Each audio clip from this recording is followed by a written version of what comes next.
नमस्कार, आप देख रहे हैं सच्ची रिपोर्ट और मैं हूं आपके साथ भूमिका राणा। आइए नजर डालते हैं आज की कुछ ताजा खबरों पर।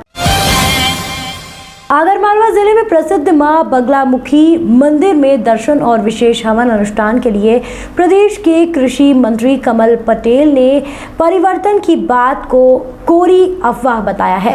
कृषि मंत्री कमल पटेल ने बड़ा बयान देते हुए कहा कि दिग्विजय सिंह, कमलनाथ और कांग्रेस हमेशा हिंदुत्व विरोधी और देश विरोधी है। आतंकवाद और अलगाववाद की जननी कांग्रेस है। देश के नवीन संसद भवन के उद्घाटन पर कांग्रेस के किए जा रहे विरोध को लेकर उन्होंने कहा कि छत्तीसगढ़ में विधानसभा भवन का उद्घाटन हुआ तब से सोनिया गांधी और राहुल मुख्य अतिथि बने थे, जबकि ये कुछ नहीं थे, केवल सांसद थे। जबकि प्रधानमंत्री जी जो देश का गौरव है वो संसद भवन का लोकार्पण करते हैं तो इन्हें तकलीफ है। नए संसद भवन पर कांग्रेस और विपक्षी दलों का विरोध है, आप किस नज़र से देखते हैं? देखिए, कांग्रेस की कसनी करने में कितना अंतर है। जब छत्तीसगढ़ की विधानसभा का भूमि पूजन हुआ तो सोनिया गांधी मुख्य अतिथि और राहुल गांधी मुख्य अतिथि, है ना। खुद विधानसभा का भूमि पूजन में मुख्य अतिथि बन रहे हैं और प्रधानमंत्री जिनको कि भारत के सबसे बड़े संवैधानिक पद पे है, भारत के गौरव हैं, जिन्होंने दुनिया में भारत का नाम गौरवान्वित किया है। आज दुनिया के सबसे लोकप्रिय और ताकतवर नेता है जिन्होंने भारत को शक्तिशाली, समृद्धशाली, वैभवशाली बनाया। 130 करोड़ जनता की आंखों के तारे हैं और नेतृत्व करता है।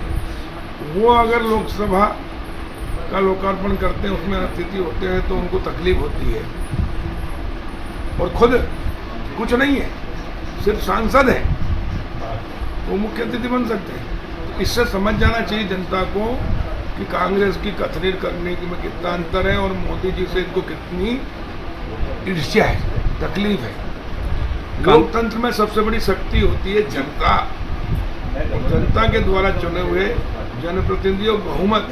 जो प्रधानमंत्री है तो सबका है और इसलिए कांग्रेस की ये गत हुई है। ये दो मुंह है, दोगले, और मतलब मैं शब्द तक बोलना नहीं चाहता, लेकिन इतने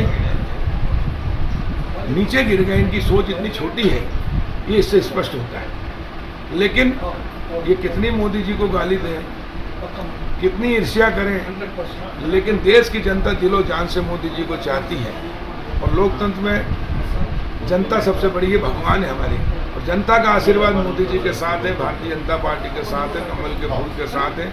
इसलिए कितने ही कपड़े फाड़े, कितने चिल्लाएं, कितने ही विरोध करें, कितनी गालियां दें, कितनी ईर्ष्या करें, इससे कोई फर्क नहीं पड़ता। मांगने जाएंगे तो जनता इनको अंगूठा दिखाएगी और जो चलो चलो करते तो इनको चलो चलो कहेगी और कांग्रेस का सफाया होगा। प्रदेश में आपकी पार्टी में नेतृत्व परिवर्तन की अफवाहों का बीच आप विजय श्री का आशीर्वाद देना होता के दर्शन के लिए आए, क्या मायने निकाल गए? देखिए मैं कहता हूँ, मैं हिंदू हूँ,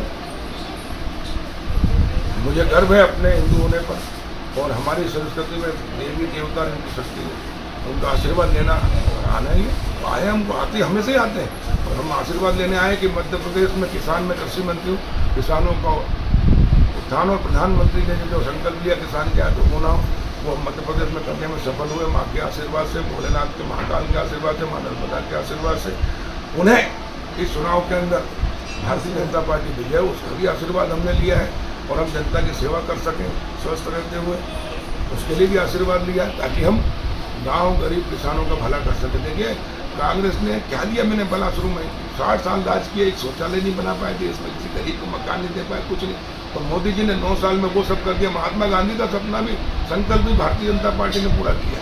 स्वच्छ भारत का 55 साल से क्यों नहीं स्वच्छ किया भारत को, लेकिन मोदी जी ने 5 साल में कर दिया।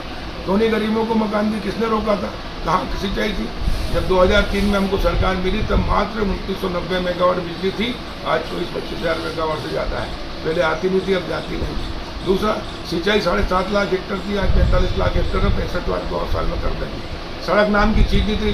जब हम पहले यहाँ आते थे दर्शन करने तो 4-4, 5-5 घंटे तो उज्जैन से लगते थे, 10-10 बसों में चलते थे, शाम को पहुँचते थे। अब 1.5 घंटे के अंदर आ गए। पूरे प्रदेश में कहीं जाओ पेट का पानी नहीं था, कहीं गड्ढे नहीं है, सड़कों का जाल बिछा दिया गाँव गाँव। पहले कांग्रेस जब की सरकारें थी, नेहरू जी से लेकर 80% लोग गांव में रहते थे, लेकिन बजट 20%, और शहरों में 20% लोग का इसलिए शहर तो विकसित हो गए, लेकिन गांव देश के अंदर 2 भारत बना दिए, इंडिया और भारत। लेकिन मोदी जी और प्रधानमंत्री, पूर्व प्रधानमंत्री भारत रत्न अटल जी ने गाँव को भी सशक्त किया है। अब गांव शहर का भेद खत्म हुआ है और सब मिलकर 130 करोड़ जनता, सबका साथ, सबका विकास, सबका विश्वास और सबके प्रयास से देश को दुनिया का नंबर 1 बनाएंगे। और इसलिए जनता, आपकी पार्टी में प्रदेश के शीर्ष नेतृत्व को बदलने की अफवाहें चल रही है, कितनी सच्चाई ये है? अफवाहें हैं और अफवाहों का कोई विश्वास नहीं, इसलिए अफवाहों पर विश्वास मत करिए। प्रधानमंत्री नरेंद्र मोदी जी और जगत प्रकाश नड्डा जी के नेतृत्व में मध्य प्रदेश में शिवराज सिंह चौहान जी, विष्णुदेव शर्मा जी के नेतृत्व में हम चुनाव लड़ेंगे और जीतेंगे। कमल का फूल खिलेगा, 200 से अधिक सीट हम जीतेंगे। कांग्रेस का सफाया होगा। क्यों? क्योंकि पिछले विधानसभा चुनाव में कांग्रेस ने जनता को छला है, धोखा दिया, ठगा है, कस्में खाई है, वचन दिया कि हम 2 लाख का कर्जा माफ कर देंगे, 10 दिन में मुख्यमंत्री बदल देंगे। राहुल गांधी ने कहा था कांग्रेस के राष्ट्रपति, लेकिन 15 महीने रहा, 2 लाख का कर्जा माफ नहीं किया, हटाया क्या? युवाओं से कहा था कि रोजगार देंगे नहीं तो 4000 रुपये बेरोजगारी भत्ता देंगे ढोल चलाने वालों को, लेकिन एक को नहीं दिया। महिलाओं से कहा था स्वयं सहायता समूह का पूरा कर्जा माफ कर देंगे, एक का नहीं किया। और वृद्ध, निराश्रित, दिव्यांग और विधवाओं को नहीं छोड़ा, इनको भी कहा था कि 1000 पेंशन करेंगे, इनका भी नहीं किया। दैनिक वेतन बहुत से कहा रेगुलर कर देंगे। यहाँ तक कि दूध का कहा था सरकार बनते से 5 रुपये बोनस देंगे दूध पर। हर चीज उनका वचन पत्र देखो, एक भी पूरा नहीं किया। और इसलिए जनता ने फिर उपचुनाव हुआ, सिंधिया जी बीजेपी में आए, 22 विधायक मंत्रियों ने इस्तीफा देकर। और जिस प्रकार कांग्रेस को जनता ने धक्का दिया, क्योंकि जनता के साथ धोखा दिया, तो जनता ने धक्का दिया। धोखा दे के एक बार जीत सकते, दोबारा कभी नहीं।